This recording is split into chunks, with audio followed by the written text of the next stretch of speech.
As we enter week 4 of fantasy football, it's time to ask ourselves, who are the must plays in every format out there? So today, of course, as always on Fridays, I'm going to go through DraftKings, hand build a lineup. We're going to look at the projections and the ownership projections on Stochastic. They're going to build an optimized lineup on Fantasy Cruncher. And we're going to go hit an Underdog Battle Royale, build the pick'em slip, and even check the betting markets on probably.com. Of course, my app that is made with all the love to help you win more and lose less. So let's check it out here. Let's get into it. I am in the DraftKings. I always say in the lobby. I want to say in the room because I'm so used to best ball drafting season. But no, we are just alone here, building a lineup on DraftKings. And let's talk about it here. Of course, on the thumbnail today is Davante Adams. I do think he is in a tremendous spot this week. Jimmy Garoppolo back from concussion protocol, which is actually an important thing to note here because I've talked about if any in-game concussion occurs, the guy goes to the locker room. That's been an automatic DQ so far in the NFL season. It's also been something where that has resulted in all these guys who've been ruled out in game with a concussion, then being out the following week. So that's a new thing with Jimmy Garoppolo where he wasn't hurt in game. He was diagnosed after the game or self-diagnosed. So something in between there. But basically, now he's through the concussion protocol because it wasn't an in-game concussion. So just some of the general machinations to note if you are trying to worry about these players, obviously in season long, especially who's going to be available, who's not. Looks like Jimmy G trending towards being available, was back in practice yesterday.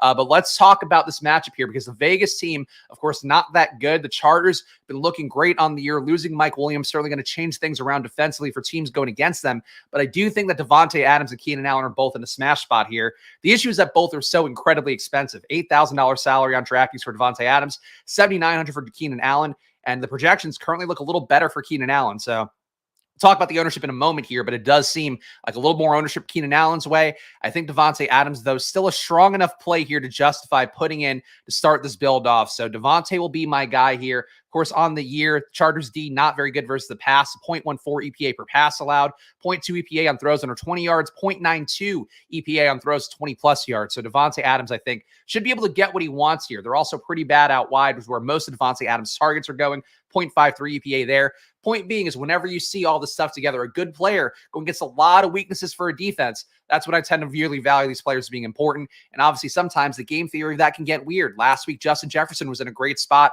still had a really good game, but Tyreek Hill ended up being a little bit more valuable because of the fact he was less owned. And he probably would have had a bigger day if the team didn't put up 70 points and didn't need him at all past basically the first quarter. So that's something with Adams this week where there should be a competitive game, or at least if it is going to be competitive, it's going to come through the hands of Davante Adams. So he will be the guy I start this build with.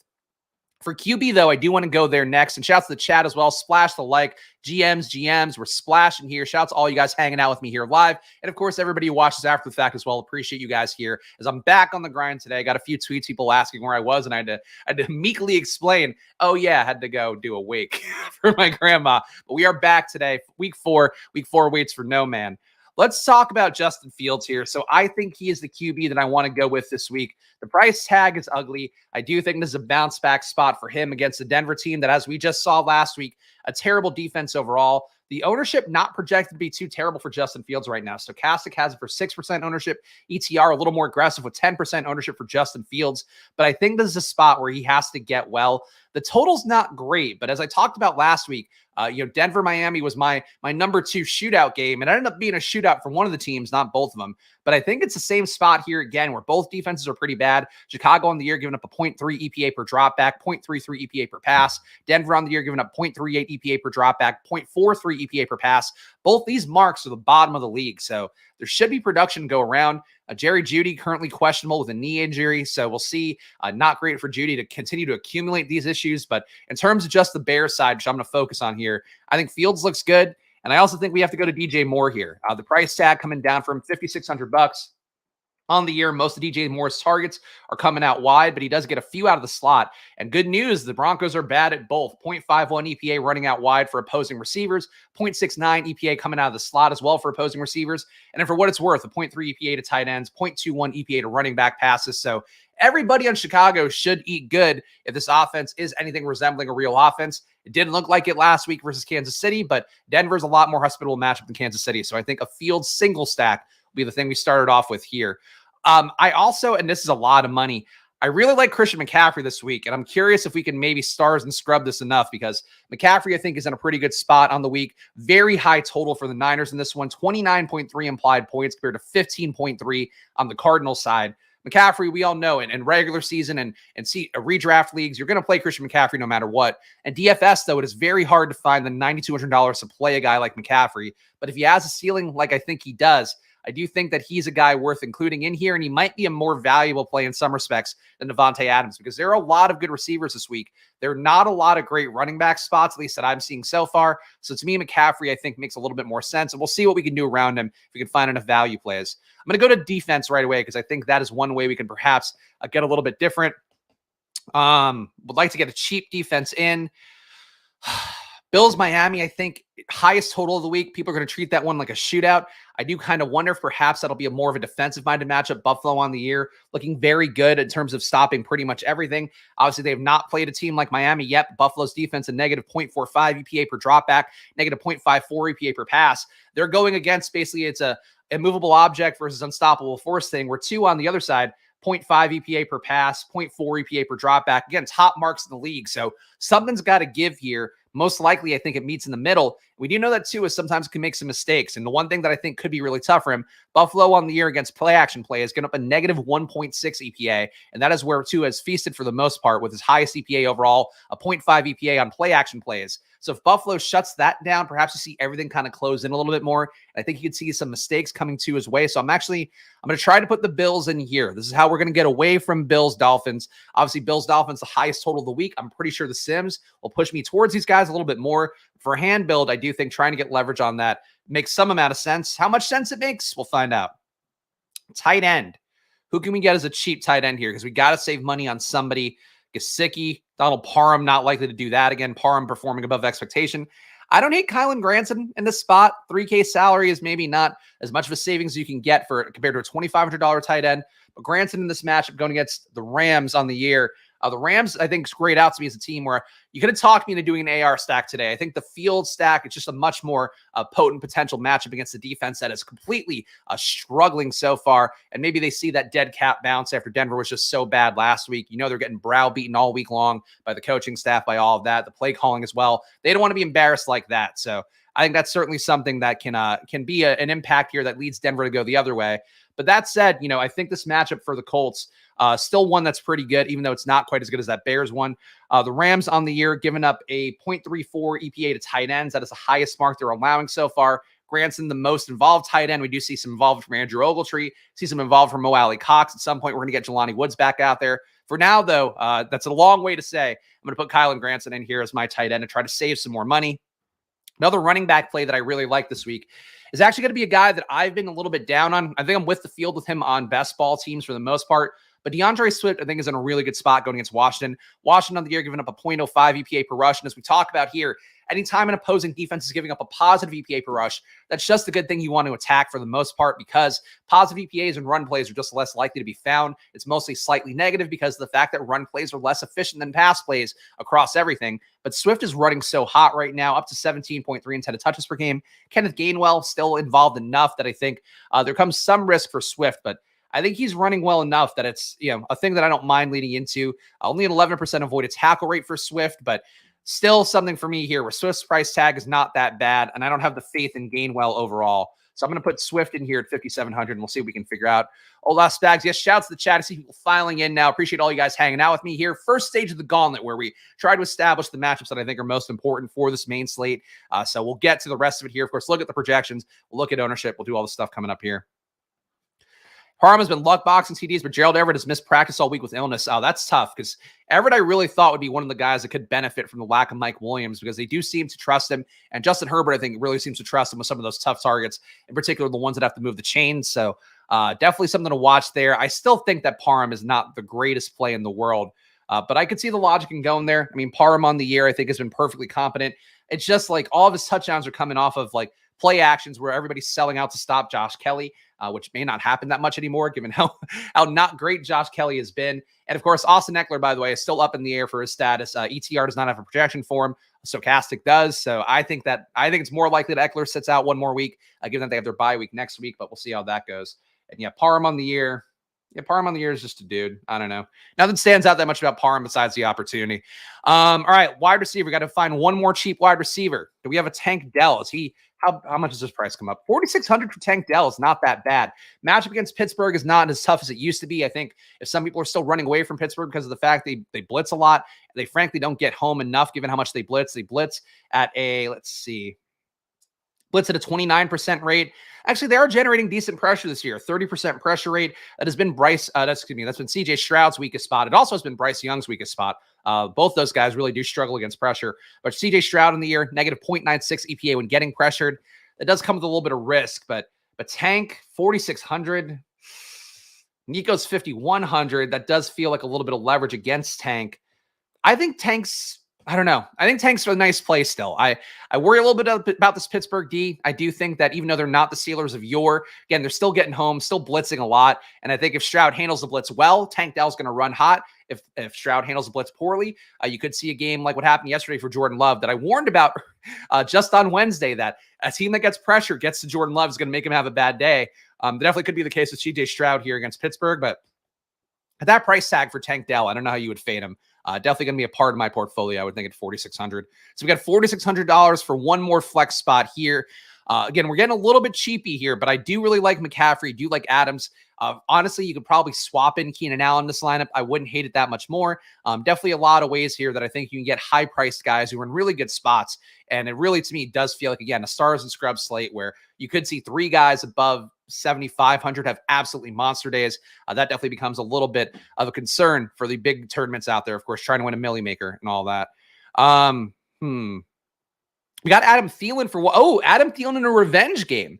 So Minnesota going against Carolina. Of course, Minnesota's pass defense not very good. Thielen getting targeted way more than he should. 8.3 intended targets per game. Actually looking pretty good with him with a 0.53 EPA as well. Minnesota giving up a 0.2 EPA per pass, 0.18 EPA per dropback. I mean, look, I didn't get Adam Thielen in best ball at all. As I've mentioned here, I think I have 2 shares of him across everything I did the entire offseason. Thielen, I think, is in a good spot, no matter whether it's Bryce Young out there, and it does seem like it is going to be Bryce Young, unfortunately, returning for an offense that looked a lot better with Andy Dalton under center. But I'm going to go with Adam Thielen here. So this team, I think, is a weird one, but I feel good about the parts. And, of course, you're going to have to get a little bit cheaper if you want to get to McCaffrey, Adams, Keenan Allen, any of those guys. So that's the way we're going to go here.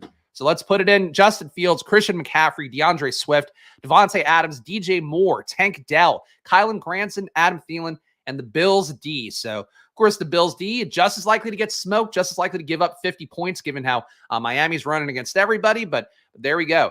Shouts to the chat. Shouts to our boy Ross, of course, one of the leaders of the Squirt Squad, one of the guys in the brain trust that we go to. Become a member, you semen aficionados, pay the man his money. Yes, hit that join button down below. Of course, the biggest perk you're getting right now in season is going to be me basically giving you my data sheet, all the numbers that I reference here. I export it as a PDF and drop it for the Splash Play community members. So hit that join button down below for $4.99 a month, and you get all my data, as well as if you want to ask me any lineup questions, any player questions, you can do that also. It was 10 a month in the offseason, but just send me whatever you want if you do have questions that you want about your teams. Let's look at the projections, though, and let's focus on the main slate here. Of course, this is Stochastics projections. As I always talk about, they'll move around over the course of the weekend as the Vegas totals move, as guys get ruled in, as guys get ruled out. But here's what they got right now. Top projected player overall on the slate is Josh Allen, also a very steep price tag for him at 8,200. We're also seeing Keenan Allen here popping up as a little more better projected than Devontae Adams. So again, Keenan Allen likely to be chalkier because the projection is better at a slightly lower salary. Justin Jefferson projecting pretty well, though he is up to 9,600 as well. So maybe more of a contrarian play this week than he was last week going against Carolina. Carolina defense on the year, not great, but not bad. Negative 0.06 EPA per pass, negative 0.05 EPA per dropback. Might be more of a Madison spot because they are basically net neutral against the run with a 0 EPA against run plays. So there we go for that one. But Jefferson's still interesting contrarian option for tournaments. But at 9,600, he's got to really be the nuts for you to, I think, to get the full value out of him. Tyreek going against Buffalo, 9,200. This is just a lot of pricey guys, man. The ceilings of the wide receivers are really skewing the salary overall. So definitely something to note here that I don't know how you get all these guys in. I don't know how you get 3 of these guys in. It was really hard for me to get in Adams and McCaffrey, but if you can find a way, if you can find enough cheap guys to get to some combos here, you could definitely have slate breaking potential if you can find the money to pay for these guys. Top values overall on the slate, according to Stochastic data. Kenny Pickett, number 1. Jimmy Garoppolo, number 2. Russell Wilson, all the QBs up top here. Then you have Calvin Austin at a $3,300 salary, so that is one way to save money. Calvin Austin, of course, had the big play last week going against the Raiders, so maybe he can do it again. Do you feel like that's a little bit flimsy, but how's Calvin Austin been on the year, actually? Calvin Austin, 0.09 EPA per play. It's not rocking my world here as Calvin Austin, but still involved enough. Running a good amount of routes at 26 per game, which is just 3 less than Allen Robinson. So you can make the case for Calvin Austin again, but I think he will probably be the chalky-ish play for everybody who wants to save money and gets those $9,600 guys. So just something to keep in mind there, that he is probably a lever that people will have. And honestly, Pittsburgh stacks overall might be the thing, because you could do a Pittsburgh double with these cheap guys, with Freiermuth, with Calvin Austin, and Kenny Pickett, and that could maybe get you enough money to get some of the stud players in at 9,600, 9,500, and all that. So that's actually pretty interesting to note, I think, to me. There's the rest of them too. AR, not that far behind, but still the price tag is 6,700 for AR, a little bit tough compared to the 5,100 for Kenny Pickett with a little bit less projection. Top owned players, let's look at Stochastic. Yeah, he had the long catch, but only 2 catches last week. I do think Calvin Austin is a little bit of a trap, but I think he's got some talent. I don't know. He's not Deontay Johnson in terms of the target volume he's going to earn, but I think he's still a very solid player who's capable of doing some stuff. So at 3,300, I don't hate it, but I feel like you're going to get $3,300. He gives you like 8 points, and you're like, well, fuck, this does nothing for me at all, unless you hit the nuts for the other position. So that's kind of his main function, I think, on this particular slate. Devontae Adams projected to be the chalkiest player. Tony Pollard, number 2 against New England. I don't know if I love that one. Pollard. Obviously, the workload for Pollard, as we've talked about here, it's basically the best in the league for any running back, any player. You make the case. 8 red zone rushes per game, 2.7 inside the 5-yard line. That's just crazy volume, high touchdown opportunity there. And in the red zone, actually the Patriots are a positive EPA team in the red zone, giving up a 0.04 EPA when teams run against them in the red zone. So maybe it won't be that bad, but they are a negative 0.15 EPA team against the rush overall. Do a pretty good job stuffing the run, 18% stuffed run rate, 12% tackle for loss rate. So I don't think this is a great spot for Pollard. It's not one I would lean on ever really going against the Patriots, but we'll see what they can do here. At 7,800, it's an okay price for Pollard, but I just don't see that one personally. Keenan Allen, number 3, Kyren Williams, number 4 in terms of projected ownership, and Christian McCaffrey, number 5 at 9,200. So that's tough. That might not be one we want to go to, but let's see what the optimizer gives us. I'll copy the projections here, and actually let's show an ownership. Here's some guys under 10%. You got Josh Allen under 10%, Tutu Atwell, Jalen Hurts, Jerome Ford, Cortland Sutton. These are probably the best players under 10%. And then here's some more. Of course, it'll change over the weekend, so check out Stochastic yourself. Get the data, definitely the data that I believe the most in. And I thought I had pulled up Fantasy Cruncher, but apparently not, so let's do it this way. And what we'll do right now is paste the projections in, optimize lineup to see what the optimizer tells us, which is going to be sort of the neutral play of how all of these projections come together. So it's not going to be the way that people will play tournaments necessarily, but it can reveal how projections are going to push people onto certain players. So that's the main reason that we do this optimizer as part of the process. All right. Upload projections. Come on, Fantasy Cruncher. All right, let's crunch them out. Keenan Allen in 100% of lineups so far. Miles Sanders, again, 100% of lineups. Good week for Miles last week. Do you think, again, he does benefit if we have Andy Dalton in, but it does feel like it'll be a Bryce Young week. 100% Pat Freiermuth as well. So I guess those Pickett stacks will be pretty chalky. 6 of them out of 25 is a 3-player stack with Austin and Freiermuth. So maybe Pickens is a way to get leverage against guys. I think if you're playing cash games this week, actually, why is Gardner Minshew coming in these lineups? That's weird. So this would not be the cash game build. I think this would be more of the cash game build. But I guess for this week, it would be like a cash game double stack. Pickett, Miles Sanders, Rachaad White, Keenan Allen, Puka Nacua, Calvin Austin, Pat Freiermuth, Devontae Adams, Eagles. That seems like the safest chalk lineup. I'm not sure why there's a Gardner Minshew projection right here, given that we just saw that Anthony Richardson has a projection. But either way, though, that it looks like that Steelers double is the way to save money that the projections are putting people on. I think you might make sense to have some of it, but the reason that you have some of it is what you can see here, where you get in Keenan Allen, you're getting in 2 good running backs in the mid tier in the 5Ks, and then you're getting Keenan Allen, Devontae Adams, you're getting Puka as well at a fairly reasonable price tag. So I think it makes sense. Not the sexiest play, not the most exciting one, but definitely one that I think looks pretty good. And you can see here, a lot of wide receiver in the flex, looking like not a 2 tight end week. So not getting a lot of tight end in the flex at all. Tony Pollard pops in the flex. It does feel like these are all just, let's save money to get in an expensive player in the flex kind of week. So if you build inherently a more balanced lineup, let's say, you don't have a single guy, or if you only have one guy over 8K or even over 7,500, you're probably going to have a lot different lineup than most of the field, just because of the fact that the projection is going to push people towards a stars and scrub build. That was my inclination, hand building as well. So I think that does seem like something where that's your way to get different right away, is to not play any expensive guys. And we do have some Justin Fields teams here as well. Let's see what the best one is, how it compares to mine. Oh, fuck. This one has DeAndre Swift as well. Okay, this one's got Miles Sanders and Rachaad White.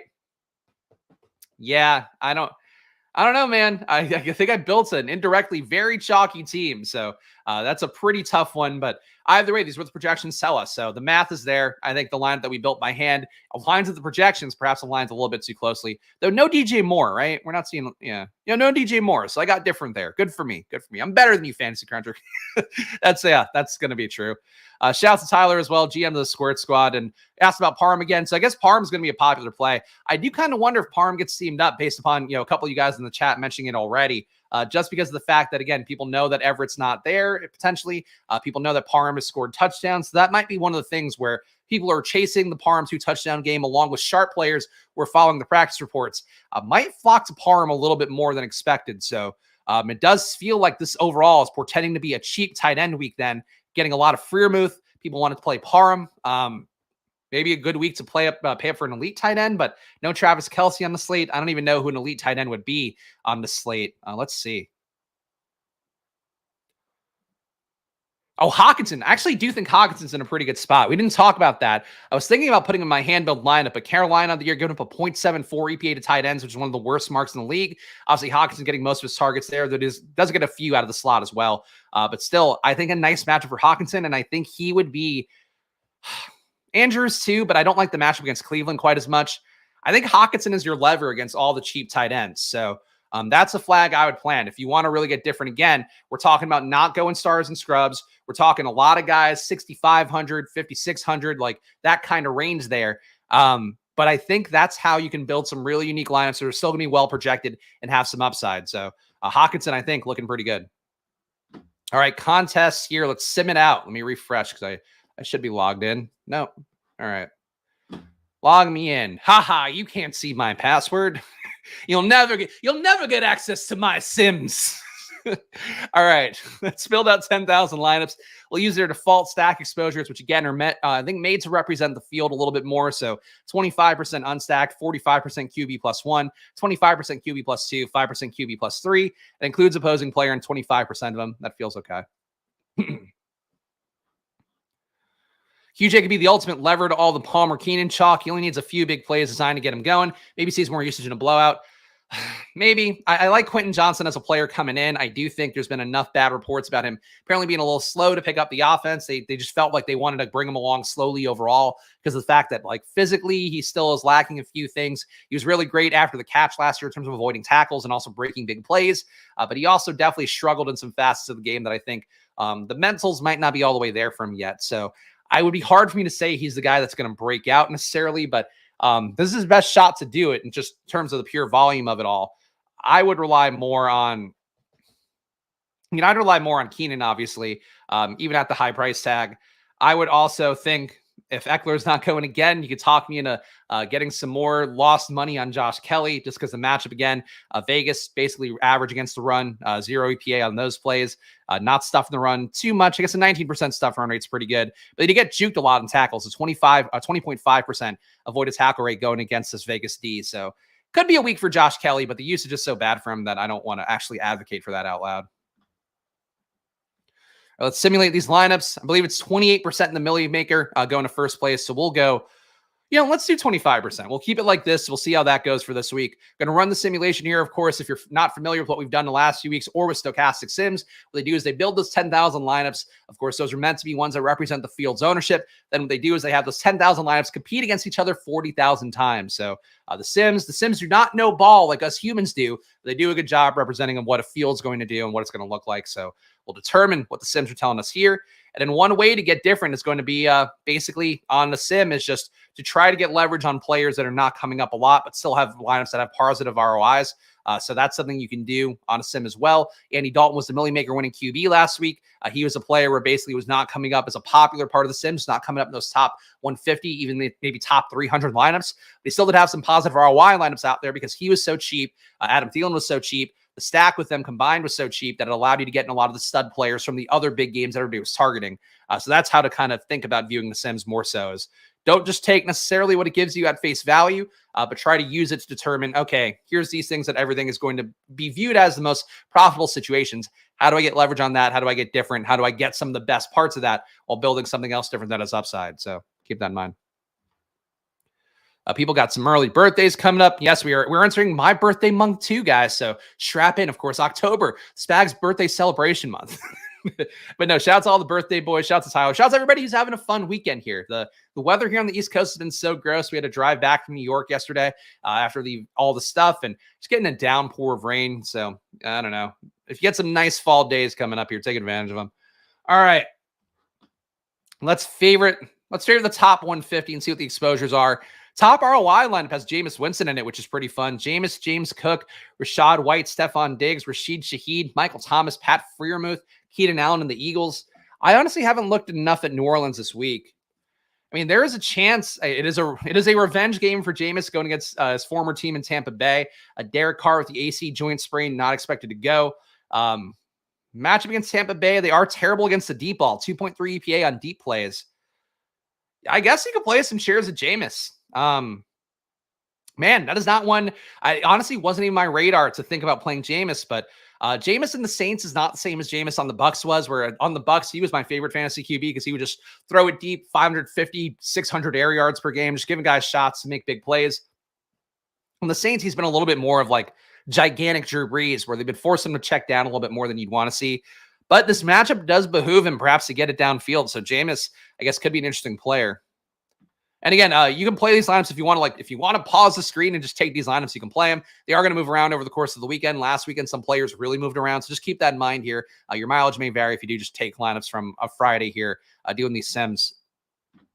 Exposures. Let's look at the stack exposures. So we're getting a lot of Brock Purdy +1. Got to wonder. I think the +1 is probably going to be McCaffrey. Would be my thought. QB +2, we're getting a lot of Kenny Pickett. So value Kenny Pickett coming up a lot in the sims here as he was in the optimizer. That is a play that makes me feel uncomfortable that the matchup is not terrible for him. But double stacking Kenny Pickett at this point with how bad he's been definitely can be a little bit dicey. Jimmy Garoppolo double stacks, 10% ownership there. Stafford doubles. Anthony Richardson doubles.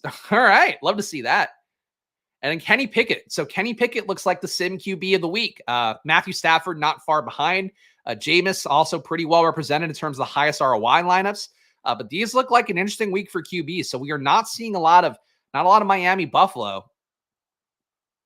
I mean, given how high that total is for Miami Buffalo, kind of feels like maybe you should force your way a little bit more to Miami and the Buffalo side. But negative ROI. Yeah. Wow. Really negative ROIs for Miami stacks. Negative 27% for Tua with a QB +1. Slightly higher, negative 27% for QB +2. Negative 41% for QB +3. Sam Howell. I don't think Howell's in this bad of a matchup. Howell's not bad. I mean, Howell's playing poorly right now. Yeah, no, Philly should gobble him up. Never mind. I wouldn't play Howell this week. I think next week against the Bears is when maybe Howell can turn it around. This week, though, could be another bloodbath for him. And the ROIs, these are bad. -64%, -60%, -41%. That's not what you want to see. Buck Jameis is the epitome of results agnostic, good vibes. Just chuck it, man. It's all good. I mean, he's playing what I would say is analytically sound football. The issue is he's turned it over too much. But that's what you want to do is attack downfield over and over and over again. The issue is that, it's certainly teams like you see even the Lions. The Lions are a pretty aggressive offensive team, but they want to just get the easy run plays if they can get them, and they do take them there. Whereas Jameis was just like, it's 3rd and 5. Yeah, let's throw it 50 yards downfield. Like in some respects, you lose the quality of what a deep downfield passer is going to be. But yeah, I think that's something certainly with Jameis that has always been a fun part of him, but one that for real life football can make it a little bit thorny. Simulated ROI. Top simulated ROI goes to Pat Freiermuth as well as the Eagles D. We then see Kenny Pickett, Calvin Austin, Miles Sanders once again making a prominent debut here or feature here after he was also prominently featured last week. Rashad White, Keenan Allen, Puka Nacua. So running backs feels like Rashad White, Miles Sanders coming up a lot. Kenny Pickett going to be the QB, a value Pittsburgh stack. So the sim lineup is just cheap guys. And then again, I guess the sim lineup is kind of saying what I was talking about there, where it's cheapish guys or, mid-range guys, and then one stud, maybe a couple. That's interesting to know. Here's all your top ROI guys. You can see them all there. That's a really tough one. Jameis versus and Olave for the money, excuse me. I don't think Olave was coming up as much as these other guys. Olave. This is how you filter your lineups too if you want to see specific configurations. Jameis. Maybe it looks okay. Jameis, Miles Sanders, Javonte Williams, Michael Thomas, Chris Olave, George Pickens, Juwan Johnson, Keenan Allen, Eagles. The reason I would like this one is because you're getting direct leverage against the Pittsburgh guys with Pickens. You are getting a triple stack with Jameis, which can work, but I've been a little bit leery. I was getting a lot of triple stacks with the Sims early on, and I don't love those quite as much. Yeah, I don't know. It's not the highest total for this game, so I wouldn't necessarily flock to Jameis. And again, he's not the same QB as he was in the past, so I think we have to kind of reflect that. He's also much thinner now, so I don't know if he's going to be, he's a big guy still, but I don't know if he's going to be as willing, as able to take the hits that he has taken historically. He's really bad in the pocket, doesn't have great pocket presence, so he just gets shellacked a lot. Would worry a little bit about that too. But he looks interesting. I think he's probably your low-owned dart throw at QB, but he wouldn't be a guy I wouldn't play 30% Jameis or anything. It does feel like if you're going to play a lot of a guy based on the Sims, it'd be Kenny Pickett. But, I think that you can certainly get different from Kenny Pickett. I'm not advocating here everybody play Kenny Pickett this week, but he does look pretty good in the Sims. All right, guys, this time of the show here, going to hop into the Battle Royale, my first Battle Royale draft of the week. So let's go in here. $5 entry fee. I didn't even look at what the prize pool was. $30K to first, $300K total in prizes. Of course, play at Underdog along with us. Use a promo code SPLASH on there. They're actually, for the next week, offering a $500 deposit match for anybody who is a new signup. So go check that out on Underdog and use that promo code SPLASH. You double your deposit up to $500 for new signups on there. So they're really trying to get the new folks in. So check that out. And of course, while we are waiting for this Battle Royale draft to start, please subscribe down below. Please hit the like button. Please leave a comment as well. I'm getting the 101 here, the Influencer 101 for myself. So that's exciting. But it'd be more exciting to have you as part of the Splash Play community as we continue to build here 5 days a week of streams, 11 a.m. pretty much every day, doing showdowns, doing rankings, doing the best ball review, and of course, doing this gauntlet here on Fridays that I love. I enjoy this process. I think it reveals a lot to me and you guys too, given your takes. Honestly, Everett being out was not on my radar yet because I've not been paying enough attention to practice reports yesterday due to the family stuff. Hop in if you're okay fighting for a second. I'm taking it down this week. Shout out to the confidence here by Aaron in the Battle Royale streets. Battle Royales are tough, man. I've never really entered a lot of them. I think the most I've ever entered in a week is probably 20. So I still think you're missing something because I know there are a lot of 150 max Battle Royale guys grinding it out. That can be a little bit tough, I think, to dig out of sometimes. But I'm going to get Christian McCaffrey here, so I feel good about that start. And we'll hopefully add some later, more interesting stacks coming up. Honestly, this might be a Jameis build here in the Battle Royale. Let's say Christian McCaffrey 101, and we'll see what these other guys do and what I get back. Could theoretically stack up McCaffrey with Purdy, but I don't think that's the most appealing option for me. Unless we're going to go a full Niners boat race against the Cardinals, which is not crazy either, but I don't think boat race lineups tend to perform that well in Battle Royales. It really is a lot of single stack, maybe with a bring back. So definitely something on Battle Royales where you don't want to get too stacky just because you really do have to hit the nuts and make sure to get in, 2 to 3 spike week guys in addition to your core stack doing enough for you. James had LASIK surgery, so now he can see the defenders. He no longer chucks it up 50 yards in every play. I think he had the LASIK and is still played, though. So, I'm pretty sure the last time that he was starting games for the Saints, he had already had that LASIK surgery, and I don't think he was much better. They really stripped out, I think, on the Saints here. They stripped out a lot of what made Jameis fun, which was that no risk it, no biscuit, Bruce Arians style of offense, just chucking it downfield. So I think that it's not going to be the same Jameis going, but we'll see. I see one player I wouldn't mind taking here based on what we just talked about, but we'll see what semi-pro does. All right, TJ Hawkinson here. We're going to not go with wide receiver early. We're going to go try to get different here, taking a tight end. I don't want to take CeeDee Lamb against the Patriots. That does not feel the smartest. Mostert against Buffalo also feels a little bit tough. I think I am now in scroll the F down territory for myself. Unless I take Hurts. Hurts has been so bad this year, but I can't not take Hurts here. I feel like I was going to go down to DeAndre Swift was what I was thinking there and do a Swift McCaffrey. I really do think Swift is a nice play this week. Of course, now that he's had 2 good weeks in a row and I'm touting him, I'm sure DeAndre Swift will completely fall apart. But I think that Swift would be interesting here. But Hurts at 13 with McCaffrey and Hawkinson. Like, I feel like I've got a potential number 1 scorer at 3 different positions now. So I don't hate that part, but the stacking will get weird for me with Jalen Hurts. I don't want to run out of naked Jalen Hurts. I got to take somebody, I would guess. Ugh. So what Battle Royales do to you? You take a player, you're like, oh, this guy's great, but he's in a tough spot. He's not playing that well in the year. Jalen Hurts. Watch the Spags rankings video from Wednesday if you want to hear why Jalen Hurts is not quite performing up to snuff, but still a great spot for him, running over 10 times a game, still getting the work overall. But the offensive coordinator shift, not looking that great for him. Maybe not a beneficial spot for him either against Washington. On the year, Washington slightly negative EPA per drop back, negative 0.01, negative 0.01 EPA per pass as well. Though they get killed by QB rushes, a 1.1 EPA allowed on QB rushes. So maybe Jalen Hurts can get there on the ground and still bring 1 pass catcher along with them. The weakest spot to attack for the Washington defense is going to be going against the slot. They have a negative 0.14 EPA going against the wideouts, going out wide, and then they have a 0.4 EPA going against the slot. So I guess AJ Brown would be interesting for this team, but he's already gone. Oh, well. All right, Big Dell. Come on, Big Dell. I feel like the Battle Royales, for some reason, go so much more slowly than they should. Like, at least on stream, where I feel like every player is just taking up the full clock because they really want to make sure they're picking their unique combos and all that stuff. And a little bit less fun, I think, doing the Battle Royales than it was doing actual best ball drafts for me. But I know there's a lot of fun to be had with Battle Royales. I know Pete and the Badge Bros will be doing their stream later today, doing some Battle Royale stuff. So go check that out on the Underdog channel, On and Off the Clock, I believe is what that show's called. You'll see the guys that are really debating the minutiae of Battle Royales in a way that, frankly, I just don't have the attention span for.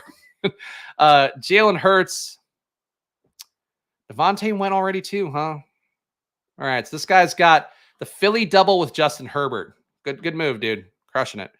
All right, let's scroll down. Who is here? I don't want to play Adam Thielen again. I don't like that. Mostert, Cook. You know what? Let's go James Cook here. I do think the usage for him in this Miami game could be pretty good. I think it's a better Josh Allen spot than any Buffalo Bill overall. But Cook getting enough usage, I think, is going to be worth it as our number 2 running back. And we got to get a receiver in here. Oh, these are all just guys in not great matchups. Debo, maybe correlate Debo that way. Mike Evans. Oh, CeeDee Lamb is still here. I hate this matchup for him. I really do. But let's take CeeDee Lamb. Getting CeeDee at 25 feels a little bit too good. Might be a reason for that. But I normally try to avoid teams and players going against the Patriots defense just because they are pretty good for the most part every year. And that continues to be the case this year. Negative 0.14 EPA per drop back, negative 0.15 EPA per pass, negative 0.15 EPA per rush. They are giving up positive EPAs to players playing out wide and out of the slot.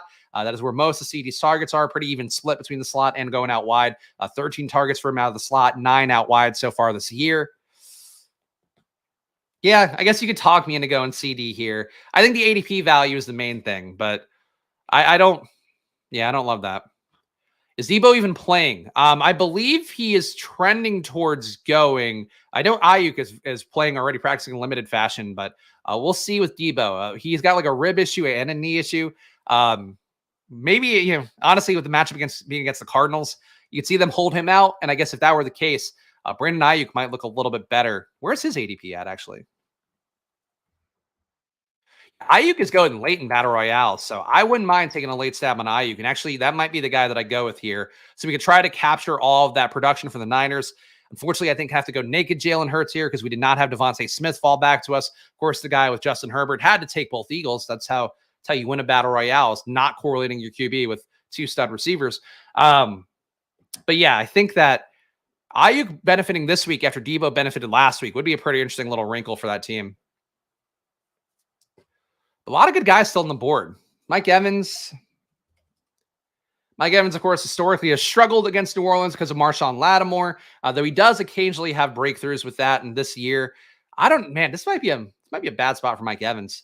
Saints not allowing a lot of deep balls, negative 0.6 EPA on those plays. So they are allowing a lot volume-wise.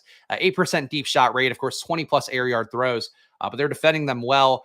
New Orleans a lot weaker against the rush than they are against the pass. So maybe Rachaad White can do some stuff this week. He was coming up a lot in the Sims. Okay.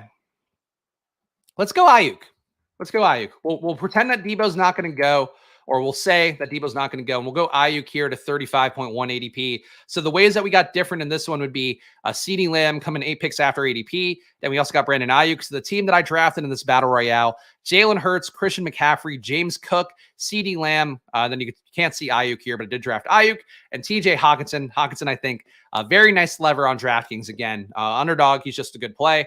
On DraftKings, though, I think he might be a very important lever to actually win a tournament this week. So just keep that in mind.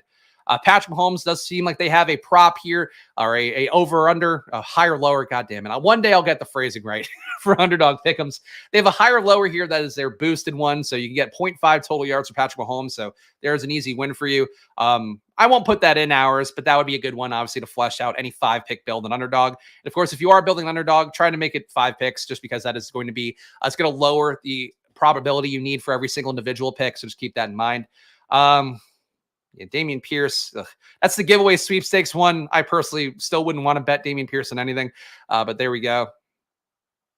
Atlanta, Jacksonville, pretty good matchup for Trevor Lawrence this week, by the way. We're not talking about the morning game because I'm not going to be up to play it, to be honest. But Trevor Lawrence, I think this is a bounce back spot for him potentially, though he said that a few times on the year. Atlanta, not great against the run, not great against the pass, but still pretty solid. Negative 0.2 EPA for rush, negative 0.07 EPA per drop back.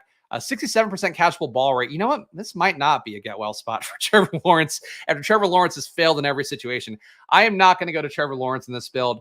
Jacksonville, though, getting a little worse in the pass game. Desmond Ridder, higher under maybe? Desmond Ridder, 190.5.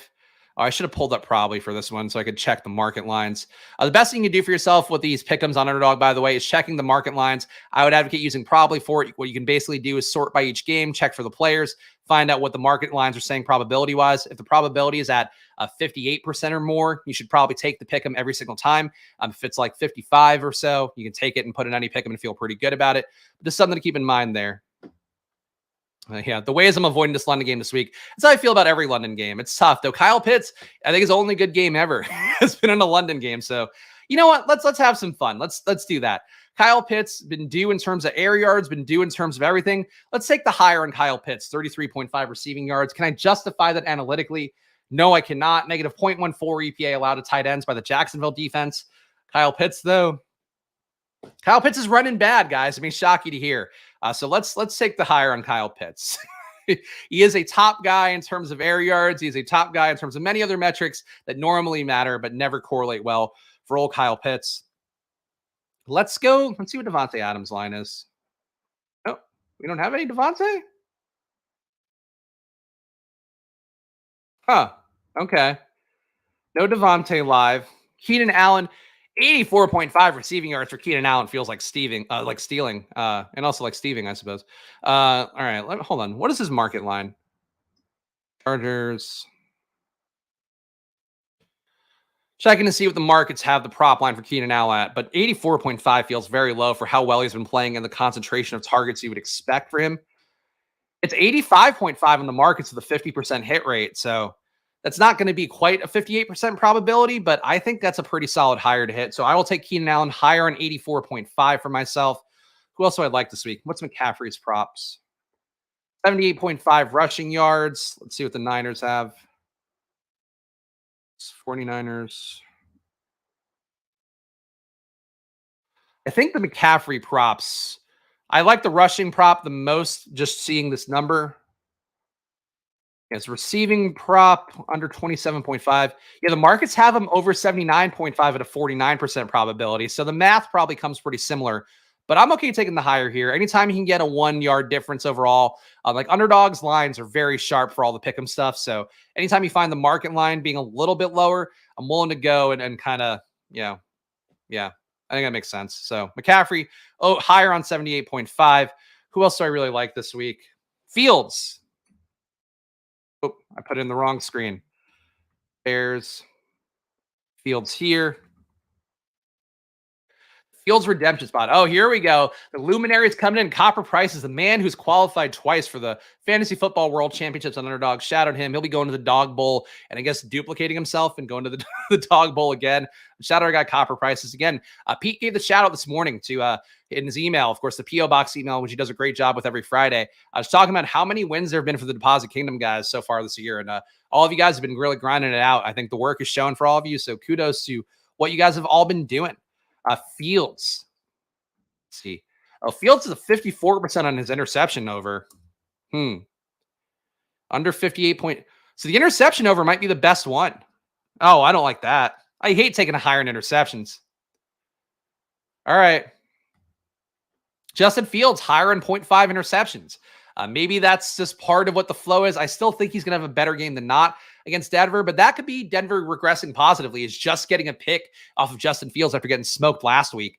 So I think that makes sense to go with Fields as number 4 here in our pick'em. And let's find one more guy. Who else do I really? Let's see if there's any fun Jameis ones. Are there any? You gotta wonder. Jameis. No Jameis props. Boo, boo. I guess they might think there's a faint chance that Carr goes, so they just don't have any lines for him. Who else do I feel strongly about? What's Adams? All right, we already did this. That's where my brain is, guys. I apologize. I got to find one more prop. What's a soft matchup this week? Really? I like Cincinnati, Tennessee. Tennessee still does stink versus deep balls. What up, Spags? Good luck this weekend. Thank you. Appreciate it. Appreciate it. And shout out to all you guys. Wish you guys all the best of luck this weekend as well. Jamar Chase getting 11 targets per game. I think I would take the Chase higher here. The T. Higgins higher is a little bit easier to hit. All right. I'm going to really quickly look at what the market lines are for Chase and Higgins here.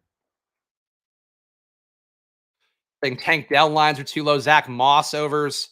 Yeah, Zach Moss can make sense. A lot of usage for Zach Moss, though it is going to get a little bit lower, you would think, with AR back in, but more efficient. So that kind of becomes a different needle to thread. Oh, fuck. All right. Hold on. Trying to find these Chase market lines. Chase over 6.5 receptions is the market line. Oh, you know what? That's actually pretty good then. Let's take the higher. Oh, no. No, it should be on the other way. Never mind. Under 81.5 is a 50% shot of hitting for Chase. That's not that great. Higgins is 57.5 on the market. It's 56.5 an underdog. All right, let's do this one then. So it's a 51% chance of Higgins hitting over 57.5. Underdog line is 56.5. We will take the higher on him. This will be my pickup slip. Of course, I can't actually put it through in Pennsylvania, but here is one if you want to tail it, what I just built here. Kyle Pitts, higher 33.5 receiving yards. Keenan Allen, higher 84.5 receiving yards. Christian McCaffrey, higher 78.5 rushing yards. We only do hires here on Splash Play. That's what the show is. Justin Fields, higher on 0.5 interceptions. And T. Higgins, higher on 56.5 receiving yards. 1 week, he's not going to drop them all. Could that be the week coming up here? Let's find out. James Cook rushing over. What's he at? 56.5 rushing yards. Market line is at... Yeah, I don't mind a Cook rushing over. He's getting so much work. I feel like he's not that great with it, if we're being honest. Cook... 56.5 is the market line, so they're pretty efficient. The under is 45% probability, according to our probability scores. So, yeah, I don't love the Cook over, even though I do think projection-wise it might look a little better. Market-wise, it doesn't look like the best line overall. But let's go quickly over to Probably. Let's see what we can look at here. Of course, all the games you can find on there. I got to switch these screens and brands around. One day I will put on the Probably screen here on Splash Play, but that day is not today. All right, here we go. This one, and then we got to stop this screen. Producing live, so fun. You wonder why people edit videos and do them in advance. All right, here we go. Oh, I didn't want to share the whole tab. I can't do it the wrong way, guys. I simply cannot. All right, there we go. Look, it's like you're on a cell phone. What a magical time we're having here. Okay. Let's see, some of the most high probability bets we can find out here. And of course, probably.com is free. As I mentioned earlier in the week on the show, this is a decision that we made this week. Basically, you see these probably scores here. That's our expected value metric. These are always going to be free now. They're not going to ever get paywalled. What we're going to do is paywall the sorting by most profitable bets. And we're going to paywall basically the live in-game stuff. But we're not going to paywall just the actual probably score because we've realized it's kind of an important part of what we're trying to do as a consumer advocacy tool and be the kayak for these bets, to be the Kelly Blue Book for pricing and bet accordingly. So expected value calculations will be free forever. And of course, if you click on the probability, you can see all the metrics here for these kind of bets. So you can find any plus EV ones right away. And you're going to see a lot of negative ones. Here we go. Greg Zuerlein over 4.5 player kicking points for the Jets. That makes sense against the Chiefs. Obviously, they have to put up some points. Zach Wilson going to stink for the most part, but might be able to move the ball into the red zone. So you can see this bet here. You can find minus 124 odds. That would have a 3.5 probably score in Sunday Night Football. Let's look at a game that's more fun. That Raiders game we talked about being one that we would like to target. So Chargers win has a 68% probability. And of course, then the first half money line, not that far off. Any good bets, slightly plus EV here, but you probably don't want to take a bet unless it's got a 2 probably score or more. Like you can take them, but it's just not as good. Over 47. Actually, this looks pretty good. Again, if Underdog had over-unders for a game or higher lowers for a game as part of their pick'em, I think that would be a good bet to take. Because again, 58% probability, minus 118 odds gives it a 2.5 probably score. And again, also with the game flow, when you merge what the betting data says with the actual what we see with the analytics, like I think this seems like a game that should have a higher total than one would expect. Anything else? Yeah, over 48 has a 3.4 probably score. So you can ladder these if you want. And it would not be the craziest thing in the world. You definitely some good under bets for these. Over 48.5 is plus EV. Yeah, anywhere you could find the plus money bet and one of these over unders for Raiders Chargers, I think would look pretty good overall. Let's take a look at one more game here and then we'll call it quits. Let's look at that Bears game. Again, you can do this for yourself for free at probably.com. So please do go check it out. We are going to put the paywall up soon for sorting by profitability, but that is one that should go in. All right, I think this line is fucked. Let's see. Yeah, slightly plus EV ones. Nothing standing out too much. Russ under 232, so maybe not expecting a shootout on the Russ side of the equation here in a game with the defenses are pretty bad. So maybe this game is just a little bit more lethargic than it would seem. Roshan over 30.5. Not a high plus EV bet, but still one that I like seeing at a 51% probability. Also worth noting on DraftKings this week, Roshan's the highest priced Bears running back, then Deonta Foreman, then Khalil Herbert. So if there is sort of a one last shot at Khalil Herbert to be useful, he's priced weirdly on that slate. So just something to keep in mind if you are one of those people that thinks Khalil Herbert is really great. This spot should be an okay one for him, and he is priced very strangely, being below two guys that are definitely beneath him on the overall chart. Under 40, okay. All right, so maybe you could take an under on this game. I don't like these bets. This makes me think this is not a game worth targeting, but sometimes this happens too, where you do have two bad defenses going against each other. That doesn't mean the offenses suddenly get good. It could just sometimes mean that the defenses kind of suck and are due for a bounce back spot. So it's possible this game, if it gets chalky, I think you maybe want to look away from it a little bit more. If it's under owned, like I think it is right now, and let me just check the ownership real fast. It's not that chalky right now. Fields projected for 10% ownership by Stochastic, 6% by Stochastic, 10% by ETR. Russell Wilson projected for 10% by ETR, 7% by Stochastic. Javonte Williams projected for 15% ownership, 12% by ETR. So I don't know. I guess this game is going to be owned okay, so I don't mind leaning into it now. But the markets don't seem to love it quite as much as I would think. So just some things to worry about overall when you do kind of try to parse these games out. I look at the alternate market lines a lot, and I do think that it doesn't look that great for the Broncos-Bears alternate lines. But there we go, guys. I think that sums it up here. So that is going to be it for this week. Of course, follow me at Chris Spags. Follow the show at Splash Play Pod. And of course, you'd be helping me out a lot. You're making me feel good during frankly, a tough emotional week for me. please subscribe down below. Please hit the like button. Please leave a comment and all of that. Of course, on Splashplay here, we grind every single week. I try to do the best to combine the data with all the stuff, actually implementing it, showing you what process looks like. So please do that. And of course, I hope you guys have a great weekend. Hope you guys have the best of luck for yourselves, no matter what you are playing out there. Go check out probably.com again. Get some good bets in for yourself. That is what we try to do at probably.com. So please look at this graphic. How much more professional can a graphic be than this one right here? None. None more better. That's what I would say. Shout out to all you guys hanging out here. And again, hit that like button before you go. And I will see you guys again on Monday for the showdown. And of course, on Sunday with Stochastic as well. Be back in the deeper dive. So watch that too. See you guys then. Enjoy your weekends. And of course, good luck. Bye.